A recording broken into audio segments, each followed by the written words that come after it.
Hello everyone, I'm Robin, and in this video I'm going to give you my 5 tips for how to properly taste whiskey and other distilled spirits.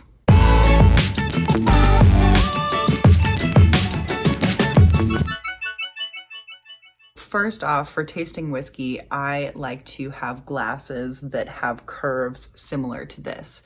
This glass in the middle is a Glencairn. It's wider at the bottom and narrower at the top. I also have a couple of neat branded glasses that have the same shape. You can find those on my website.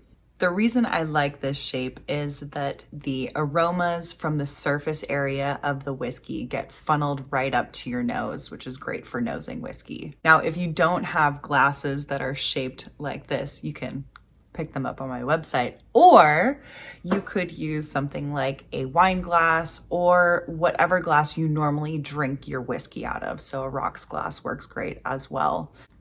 Now, on to my tips. Tip number 1 is to remember that there are no right answers when it comes to tasting whiskey or any other spirit. Tasting is entirely subjective, so please have fun with it. Feel free to be creative when you are nosing and tasting the whiskey. Think of other things that are not associated with whiskey. Think of baking spices and fruits and desserts, syrups, herbs. Even think of different places that you have been. Our sense of smell is our most nostalgic sense, so keep an open mind and allow those memories and emotions to come forward while you're nosing your whiskey. Tip number 2 is that most of the information during the tasting is going to be coming from your nose. It's going to be coming from your olfactory senses. Again, this is what is directly linked to our limbic system, so it's triggering memories and emotions. So take your time nosing the whiskey. I like to play around with shorter or longer inhales, also switching between nostrils, and you're able to unlock different aromas if you have your mouth open versus if you have your mouth closed. So play around with that as well. Once you are ready to taste the whiskey, my tip number 3 is to take a teeny tiny sip. It should be just enough to fully coat your tongue.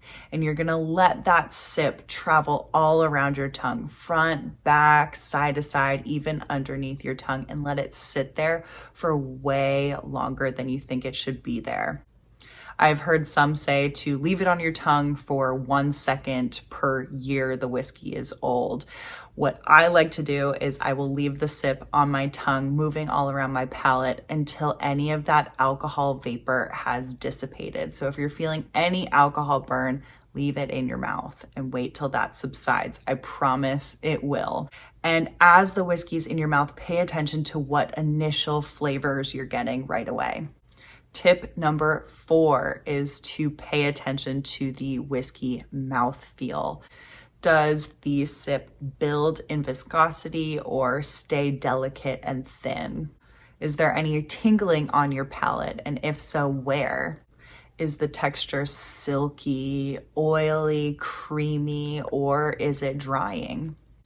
Tip number 5 is once you swallow the sip, try smacking your lips while exhaling through your nose. This will help with retronasal olfaction, meaning this will get those aromas that have marinated into your palate up to your olfactory system again, and you'll get some flavors coming forward or some aromas coming forward through retronasal olfaction. This is just my technique that helps me with maximizing retronasal olfaction. And I will leave you with one bonus tip: practice. Practice tasting, figure out what works best for your palate, and do blind tastings. I host tons of blind tastings, and it is always incredible to see how people's palates develop with just one blind tasting. If you enjoyed this video, make sure to like and subscribe, and let me know in the comments if you found any of these tips helpful.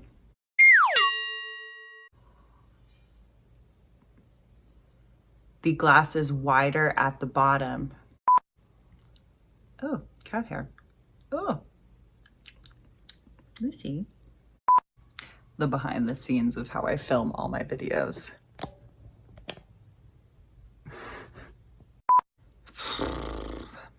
Most of the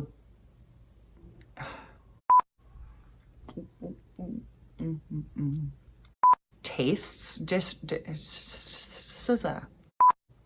great job, Robin.